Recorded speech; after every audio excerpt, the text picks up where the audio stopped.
And if I can teach people how to problem solve, the continuous improvement is a result of them being able to be good problem solvers. And it just happens naturally. I'm now convinced that the ability to think scientifically isn't just important for continuous improvement success. It's absolutely critical. And the good news is, it doesn't matter how long you've been practicing Lean or Six Sigma or any other form of continuous improvement. You can learn to think scientifically just like today's guest did. His name is Stephen Derksen, and he's the Continuous Improvement Manager at Barkman Concrete, which is located in Steinbach, Manitoba. Now on today's show, Stephen and I explore Barkman's Lean journey with special focus on how they've really focused on thinking and managing in a more scientific manner. We also spend quite some time talking about the famous backwards bike experiment and what it means for us Lean thinkers. Now, show notes for this episode, which will include links to everything we discuss, can be found over at gembapodcast.com. Just look for episode 221. You can also check out Gemba Academy's Lean Learning System over at gembaacademy.com with a fully functional trial. Now, let's get to the show. All right, Stephen, welcome to the show. How's it going? It's going great. Thanks for speaking to me, Ron. Yeah, all right. Well, it was good seeing you last week at the up at the conference there in Winnipeg, the Lean conference. I think it was a great week. And how did the conference go for you? I really enjoyed it. I thought it was amazing just listening to all the speakers and trying to take in as much as I can. We're just in the process of trying to pull all that information together and see how we can get it across the company. Yeah, I know you guys are practicing kata. So did you have a chance to meet up with Mr. Rother? Yeah, I spent a little bit of time with him. I was actually helping a little bit with the kick sessions and got a chance to talk with him a few times. Yeah, he's such an approachable guy. You know, I've known him for years, and to see him come down the little pathway there where all the exhibitors were, we had our little booth there, and I was like, oh yeah, there's Mike. I'm gonna go say hi to him or whatever, and then I'd walk, and then all of a sudden someone stops him. And the guy is pretty genuine. Like, he will talk to people, man. Like, it's not just like this short thing. It's like, all right, Mike, move on.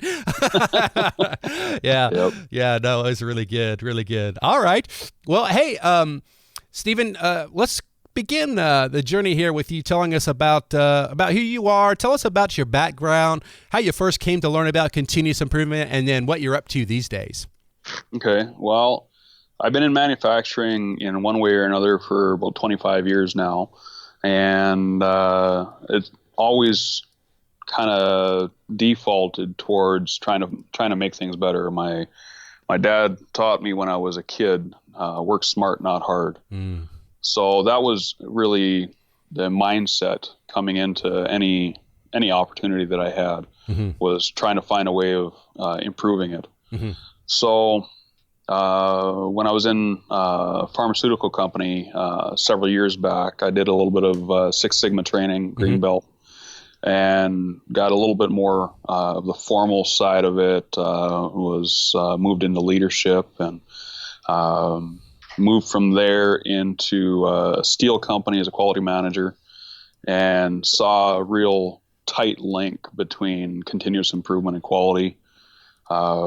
Just the way that we can use data to improve our processes and look at where our gaps are and where our problems are.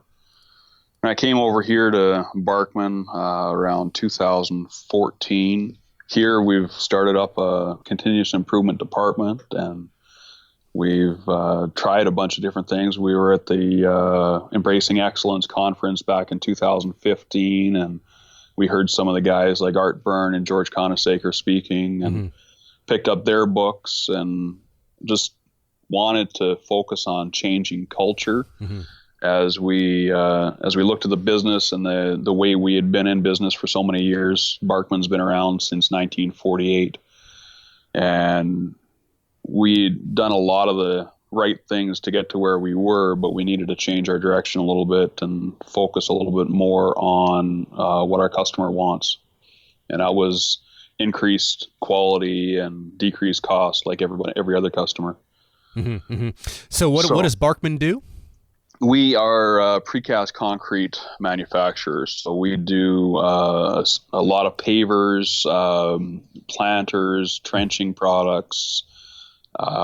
We've been doing skate parks. We've had our hands over the years in things like stone veneer, pretty much everything precast. We don't do structural components, but we do everything else. Right. Well, I want to jump into or really explore your journey there at Barkman with Lean and Toyota Kata and some other things. But before that, I want to kind of stay high level. Now, you're in Canada, right? Yes, I am. Where in Canada? Well, we're 40 miles southeast of Winnipeg, Manitoba. So very centrally located. Yeah. We're right just about dead center of Canada. Got it. All right. So, it was interesting being up in Canada last week, just talking to a lot of different folks there, everywhere from talked to a guy in Winnipeg police and all sorts of Manitoba government folks, and then obviously tons of different businesses in and around Canada. I wonder if you could just share just a brief update on your take on Lean inside of Canada, just as a nation. Where do you think it's at? And where's it going? Well, I think over the years we've struggled. We've been trying to implement a lot of the tools of Toyota, and there's a lot of folks that are really engaged in Lean. I think in Manitoba here we have quite a number of companies that are sharing together and trying to figure out how do we use some of the tools that Toyota has been using. And I guess trying to understand what the next steps are. Yeah, exactly. Well, I think I don't think that's just in Canada, by the way. I think it's everywhere. Yeah. I think it's just natural to it's easy to grab onto a tool and experiment and learn. And we always poo-poo that and say, oh, it's not about the tools, but I think it's important. I mean, people got to get in and try some things, and and I think there's just incredible learning that people ask me which is of the S's is the hardest, and 5S, and I say the hardest is start. That's the hardest. Start. So so good on you. I was really encouraged, honestly, talking to so many good folks last week up there. So fantastic. So all right, let's jump into Barkman's journey here with continuous improvement. How did you guys get started? Well, I'd say back in 2009, before I came in here, the top leadership of the company recognized that we needed a slightly different direction. So they started hiring an executive team that would bring them to where we needed to be. And one of the members of that executive team primarily actually had some Lean experience from a previous company. So we brought Ian Marshall from CME in to do a Lean assessment and kind of get an idea where we were sitting at the time. And then we started doing a little bit of training. We trained a couple folks internally on the yellow belt, teach them a few of the basic tools, and then taught those same two individuals the green belt. And then I came in and did the same thing and really started to sit down with the leadership team and I guess pushed a little bit and said, we can move this from the middle and we can have some of these things happening at the supervisor level and in the middle of the organization. But what's really going to help us is if you as a leadership team start to pull the other end of that rope and pull us along. And so that's what happened. We started a department in the fall of 2014 that was dedicated to continuous improvement for the first time. And then we started just practicing. We started focusing on Kaizen events, and we did the N over 10 pace of improvements and 3%, or we started to build ourselves towards a 3% full-time equivalent support and started to really tackle the problems that the company was having.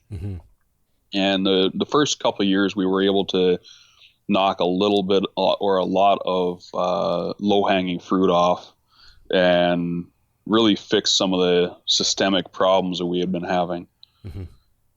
the problem that we started to see was that our to-do list coming out of each one of those Kaizen events was growing, and nobody was able to keep up with all the different tasks that were coming out of it, all the different things that we wanted to do that seemed like really great ideas as we were sitting in a Kaizen event. Mm-hmm.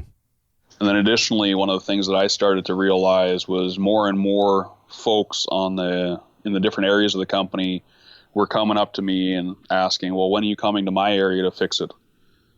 And what I realized, we were teaching everybody that it's my team's job to fix all their problems.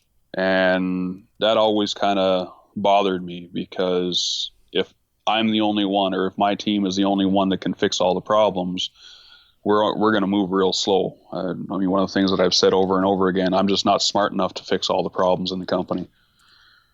But if we can use all the resources and put all the brains together, then perhaps we can. Mm-hmm. So that's when we started to really look at the Toyota Kata method and try to get a little bit more engagement, teach people how to problem solve on their own, and then guide them. So before we jump into Toyota Kata, which I want to go deep there and to learn more about what you guys, what you did, you mentioned CME. And, mm-hmm. We might have a lot of folks that are outside of Canada listening to this right now. Talk a little bit about what CME is. I know those guys are doing great work. I want to give them a little plug right now. Tell us about CME and, how they've helped you. Yeah, Canadian Manufacturer and Exporters would be the Canadian equivalent of AME. Mm-hmm. And they're a great training organization. They've really helped us to not only bring the tools in and learn some of the concepts, but also plug in a number of companies together so that we can all learn off of each other. Probably one of the biggest resources that I have is being able to sit down with like-minded companies and companies that are just trying new things and share. We've been willing to have all kinds of people in here and show them what we're doing, and we've been invited to other companies to do the same thing. And it's just an amazing way of communicating and building those bridges. Yeah. Love it. Yeah, those guys are great. So, all right, let's jump into you guys. So you guys kind of sounds like you sort of began like many folks begin, right? Maybe running an event, doing a project, got some actions, and we're making things better, but perhaps it's just not really moving the needle from a systemic perspective, right? And you're running out of time, if you will, to get through these Kaizen newspapers, right? So, yep. What was it about? First of all, how did you find out about Toyota Kata? Just read a book, or what was it? We actually went to another training presentation that CME had put on, but it had to do with Hoshin Kanri. Okay. And so we brought the general manager and the director of operations out there to go and look at Hoshin, because I had been thinking about some of these things, and let's all learn about it. And during that presentation, the presenter made a comment. He said, "Well, this seems like a lot like Toyota Kata," and that just clicked in with me. It's just, okay, I've heard this before. I need to find out what this is all about. I keep, every once in a while I would hear Toyota Kata. And all right, I gotta look into it. So I started reading, and I went out of the Toyota Kata website. I started reading the books, probably. So that was June of 2016, and I'm gonna guess that I read 5,000 pages of either web or paper. Yeah. I was reading everything I could get my hands on, just trying to get my head wrapped around what is this thing. Yeah.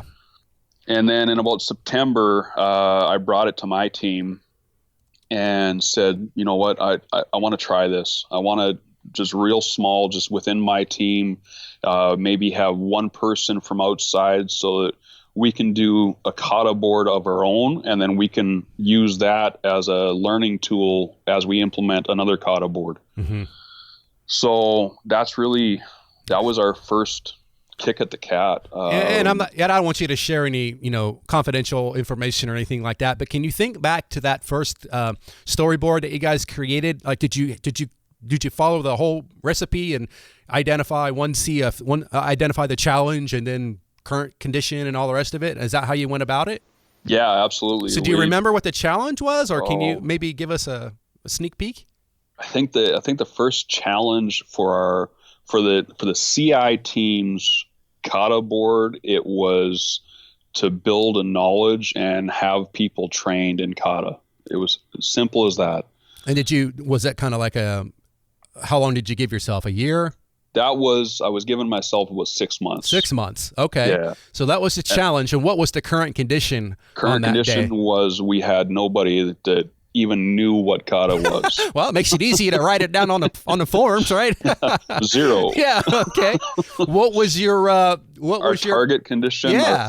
Our first target condition was I want to have one person that at least has a basic understanding and a little bit of knowledge and has maybe started a first storyboard.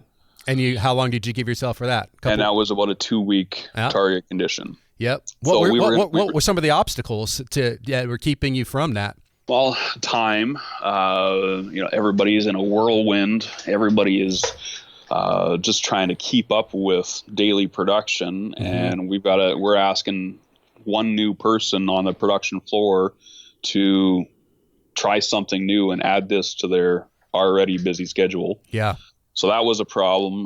There was an obstacle of knowledge. We just didn't have the knowledge on the shop floor, and we had to figure out, of those 5,000 pages that I had read, how much of those do we need in order to get started with this? Mm-hmm. I didn't even want to ask somebody to go through all of it. Mm-hmm. So it was those were the main ones, I would say. So what do you remember? Kind of like the first step, first experiment, first next step, or whatever it was from that. Yeah. What was that? I would say the first experiment was sit down and give an overview. Mm-hmm. And what did we expect? We expected that this person would have a basic understanding and be willing to try. And what actually happened? It actually happened. Yeah, we were actually able to try it, and we learned that, at least at that first experiment, I would say that we learned that getting the buy-in at that first person wasn't too terribly hard. Mm-hmm. But one of the things that we found fairly quickly, we were training the wrong person in the first go around, and we found that within probably a week or two. Why do you say that? What did you learn to make you come up with that conclusion? Well, the person that we had chosen as our first learner mm-hmm. was a lead hand in our organization. So that would be the one step above the entry level. Okay. And the person that was supposed to be coaching them was his supervisor. Well, the supervisor had no Kata knowledge. Mm. Right? So we had the blind leading the blind. Mm-hmm. So we very quickly took a step back from that and started to work with the supervisor to help him to be a learner first. Yes. And then now he was a learner. He had some understanding. We used a Dreyfus model to kind of gauge his level of experience. And then when we felt that he was competent, then we made him a coach, and he started coaching his lead hand. Mm-hmm. Well, how did you handle, or how did you go about? I'm sure you didn't say, "Oh, I'm sorry, you're the wrong person to teach. We shouldn't have invested 2 weeks of our life into you, employee," right? Like, how did you handle that? Just talked with him and helped, and he saw right away that as he was being coached, he wasn't getting any further. The coach wasn't able to answer the questions that he had, and was giving him more to-do lists. Yeah. The same things that we've always been doing. Firefighting. Okay, just go fix this, go fix this, go fix this, as opposed to, what do you want to fix, and how do you think you can fix it? Beautiful. So, I don't know, fast forward 4 or 5 months into that journey towards that initial challenge, and what were things looking like? Oh, we started to see a great uptick in learning. In the for several months after we had gained a little bit of stability at that first board and in our CI board. I rolled it out to the executive team and had them do a Kata in a classroom session. Yeah, that was great. And they were aggressively putting puzzles together. So that was a lot of fun. So they kind of started to see the concept, and then we started to move into a couple different areas. So we went very, very slowly at first. We wouldn't have somebody as a coach until they had been a learner for an extended period of time. Mm-hmm. And we were very careful about that because we didn't want people to run into that issue the obstacle that we had in the first one. Yeah. So each one of the supervisors, we would add them on one at a time. And then the CI team, we would be the coach for them. And then they would be the learner, and we would, again, use that same Dreyfus scale to evaluate, how are they doing? Are they catching all the different components of it? Mm-hmm. And then we found it was about a 3-month turnaround where somebody could be doing that on a daily basis, and now they were comfortable enough to start coaching. Real fast, talk about that Dreyfus model a little bit, skill acquisition, whatever. Talk a little bit about that, and because folks aren't familiar with it, because you've mentioned it twice now. Yeah, we started to look at. Our first introduction to Kata, my first introduction to Kata was at a company locally here, mm-hmm. and Brandon Brown was the trainer. Yeah, we did domino simulation, and they had been using this Dreyfus model for a little while, where we basically looked at 4 components of Kata, of the different aspects, and just evaluated, are they doing well in these pieces? And if they're doing well here, then they're a novice. If they're doing well here, then they're an advanced beginner, and then they were competent, and then they were expert. Mm-hmm. So they would move up the scale as they started to have more and more, lack of a better term, green lights go on. Yeah. Well, and I'm sure you guys as the CI team, who I guess, I don't want to make an assumption here, you guys were kind of acting as the original first coaches. Is that right? Right. Yeah. I was actually the only person in the organization that didn't start as a learner. Yeah. Well, I'm sure you learned a lot, right? Yeah. It was really interesting because I didn't want to have a whole pile of people doing that. So I said, I'll start off as the very first coach in the company. Yeah.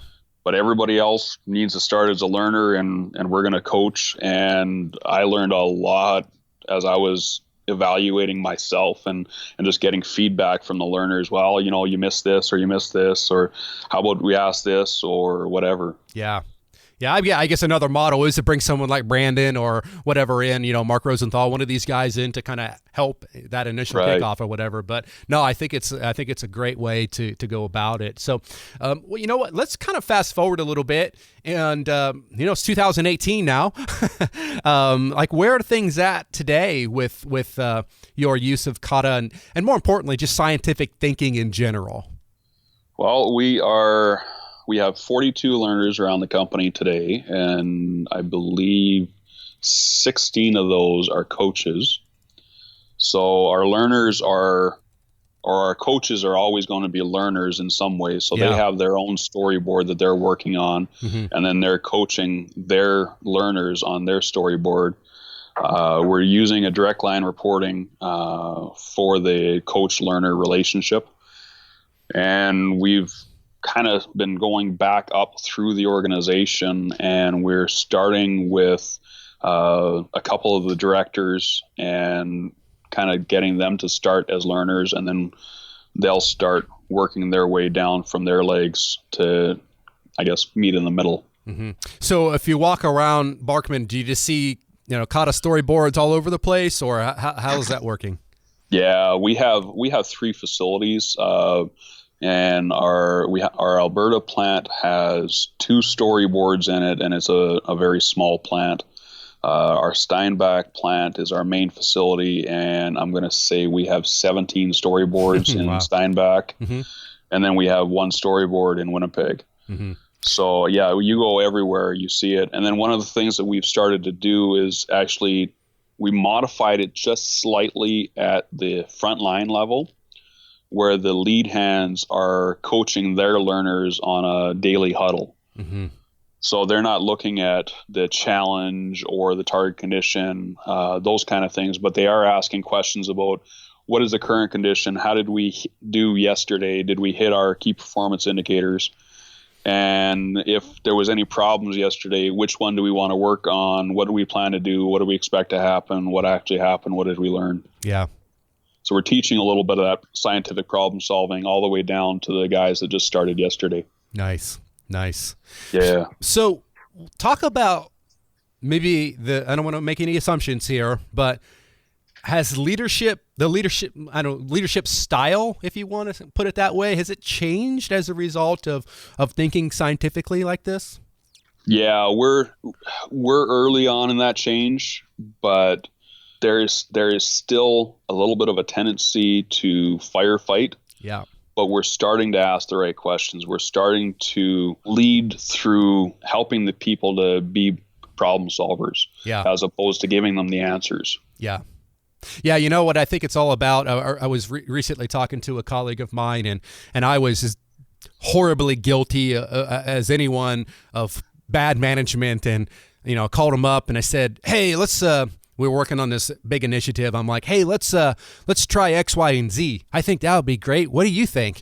And come to find out, this person had been working on another way, right? Totally different approach, and was frustrated. And it was like, oh, great. The boss just called me and told me to go a totally different direction. And I'm like, what's wrong? And then we got into this kind of discussion, this and that. And well, there I was, like just randomly throwing out ideas, countermeasures, if you will, experiments, without deeply understanding current condition and all the rest of it. So it's so easy to fall into that. I don't even call it bad management. I don't know what else to call it. Yeah, that's probably one of the biggest struggles I have personally is I want to help people. Yeah. And tell them, well, if you do this will fix the problem. Yeah. But there's no learning there, right? Yeah. Yeah. I've had a couple people come back to me and say, well, Steve, you're preaching this. Yeah. Yeah. Maybe you should do what you're preaching. Yeah, for sure. Man, I got to remember that. For sure. Well, it's also about that, what they always, the common term, is that threshold of knowledge, right? Like the idea of holding the flashlight in front of you, and the flashlight only goes so far. I just went camping with my sons this weekend, and it's like, walking to the bathroom, it's like, oh boy, I can only see 10 steps in front of me. Well, how do you find more? You keep walking, right? You keep shining your light. And I think that's a beautiful analogy to scientific thinking, right? Just stop assuming what's outside of the light, right? Because you don't know for sure, right? You got to test. One of the quotes that I really love is Mark Twain. He said, "It's not what you know that's a problem. It's what you know for sure that just ain't so." Oh, yeah. Yeah, you should make a T-shirt, man. Should make a T-shirt. Yeah. I mean, we've been having a lot of fun with some of this stuff. I saw Smarter Every Day, this backwards brain bicycle that so many people have heard about. Yeah. And we had one made here, and I started to practice how to ride this thing, and it was a great example of how much effort it takes to change the way we think. I would go out and ride this bike, and I'd come back in, and I got my nice clothes on. I got an office job, and I'm coming back in. I'm sweaty, and I've been working for the last 15 minutes trying to ride this stupid bike. And I mean, I wasn't getting it. And I kept having to force myself to go out and spend the time to ride this thing. And eventually I started getting, it was a little bit further before I'd fall down, a little bit further. And, at one point, I even had the general manager of the plant come out and ask, "What are you doing?" Well, don't leave us hanging. Did you get it? I started to learn how to ride the bike. I can ride it around the parking lot now. Wow. Can you ride a regular bike? Still? I don't know. I haven't tried that yet. Well, my wife has been asking me to go for a bike ride with her, and I've been kind of putting her off a little bit. Well, so probably in the next couple of weeks, I'm going to try riding a regular bike again. I think we know what the next step is. Because, and if people don't know what the heck we're talking about, everyone, as soon as they're done with this podcast and you get to where you're getting, don't do it in a car, go on YouTube and Google backwards bicycle. And it's the most fascinating story of the scientist, social scientist who figures out how to rewire his brain to ride a bicycle that goes backwards. So when you turn left, the wheel goes to the right. And when he figured it out, then he couldn't ride a regular bike. And then eventually it clicked back in, right? But goodness gracious, it's so true that our brains are wired a certain way, and to get them to behave or go in a different direction can be super, super hard. Oh yeah, it takes a lot of effort. It's focused. It's uncomfortable. Everything about it. When I'm riding this bike, I equated it to riding a bull. I'm just hanging on, and as long as I can hang on, I'm doing okay. But I mean, the first little bit, I was 1 second, 2 seconds, and all of a sudden it was 30 seconds. I could hang on to this bike. I still wasn't riding it. I wasn't telling it where to go. It was just doing its own thing, and I was trying to stay on as long as possible. Mm-hmm, mm-hmm. But, it's just that concerted effort of, I just know that I need to do this. I need to reprogram my brain. And if I think, and if I move slow enough and I think hard enough, I can think through this. But every time the natural or the subconscious kicks in, I fall down. Okay, so everyone's watched it. Not everyone. A lot of people in the Kata movement have watched this video, and I wonder if they really connect the dots between this riding a bicycle, a backwards bicycle, and working in a business or changing the way that we go about learning.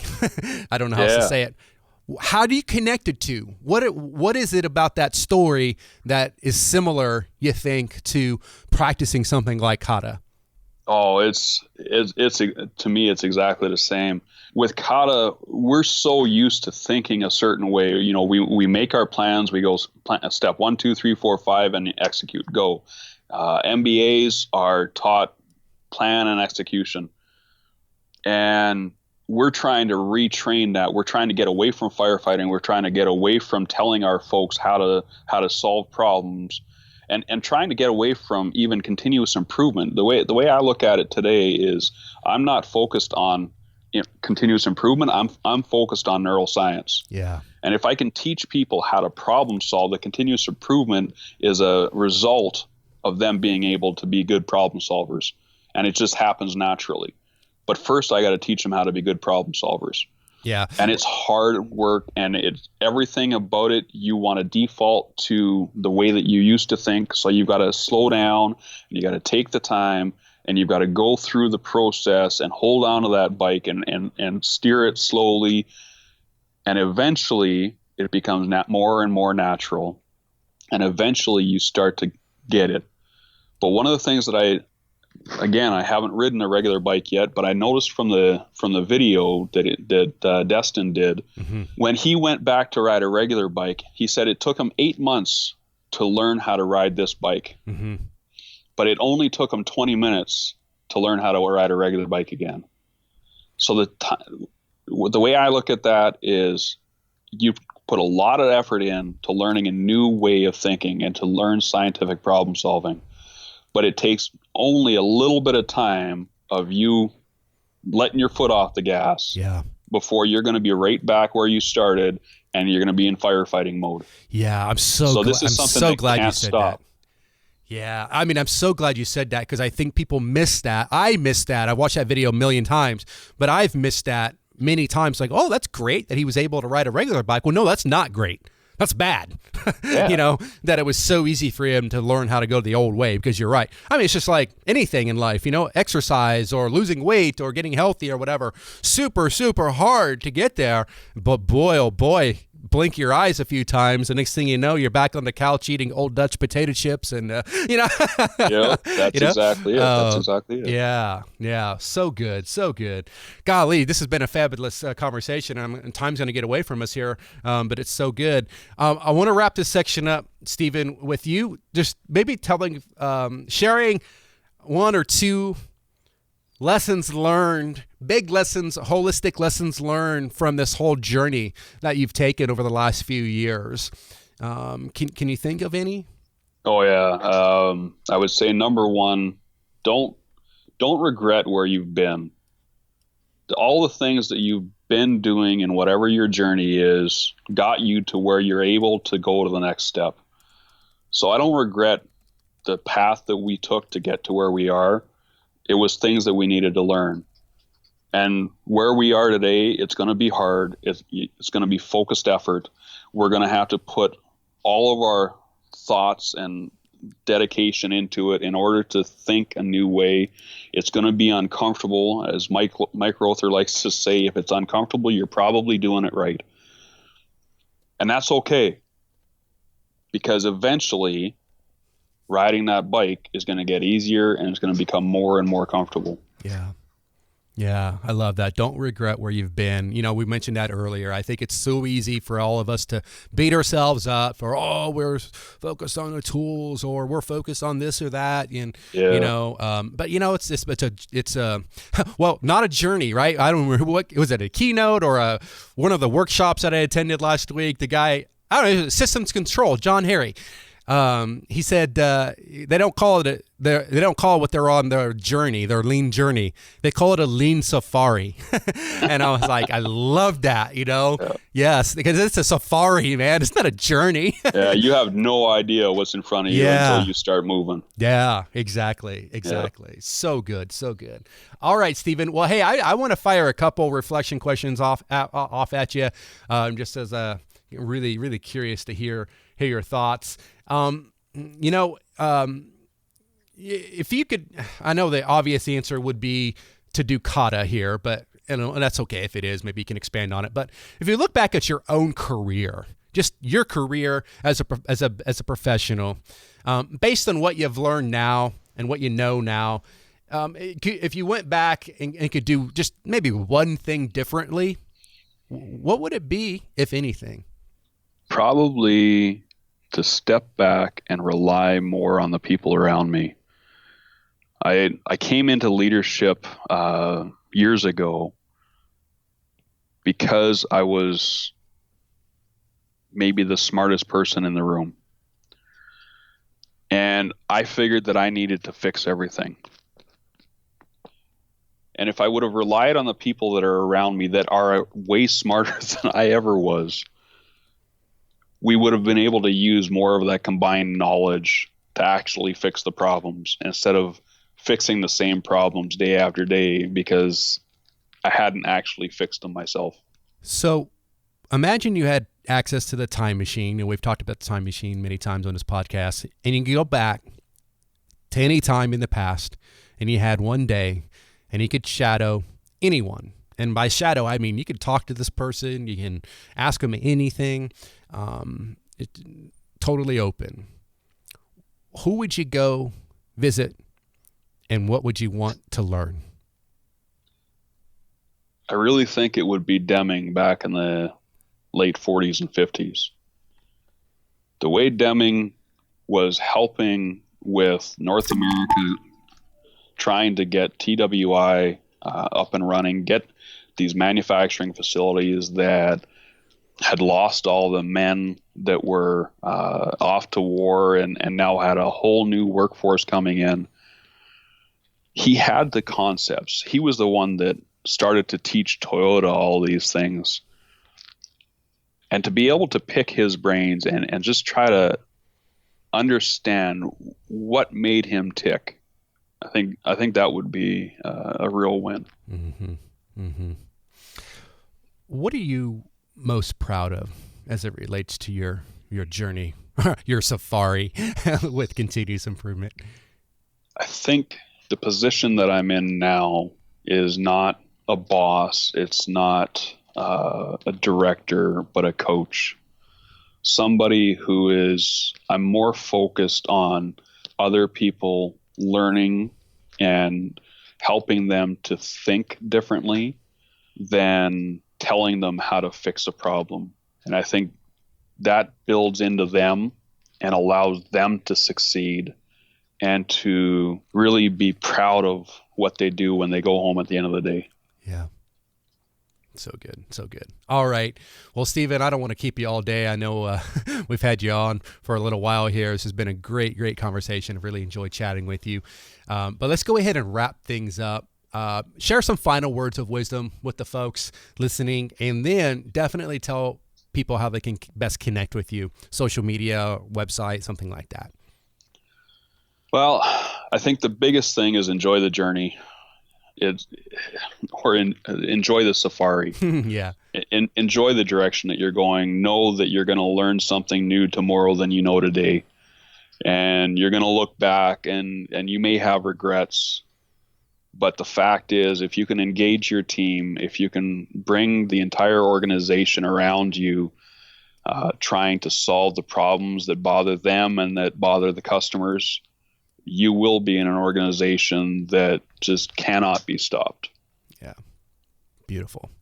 And how can people connect with you, Stephen? Well, I'm on LinkedIn, and that's probably the one place that I'm actually connected is through LinkedIn. So you can connect with me there. You can look at the Barkman website, www.barkmanconcrete.com, and see what we're doing there. So. And spell your name, Stephen?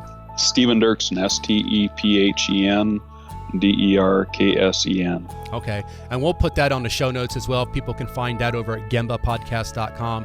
This will be episode 221. So go check that out. We'll link to Stephen. Hey, thanks for taking time. It was really, really great meeting you last week. And I normally say, hey, maybe we can meet up at a conference, but we've already done that. So and we have, and I'm planning on being at the next Kata conference. So hopefully Beautiful. We can meet up there as well. Beautiful. I'm sure I'll be there. All right. Well, thanks again. Hey, enjoy your Canadian summer up there. It's best time to be in that area is right now, man. It's lovely. Yep. So, all right. Thank you very much, Ron. Okay, you take care. All right, we'll talk to you later.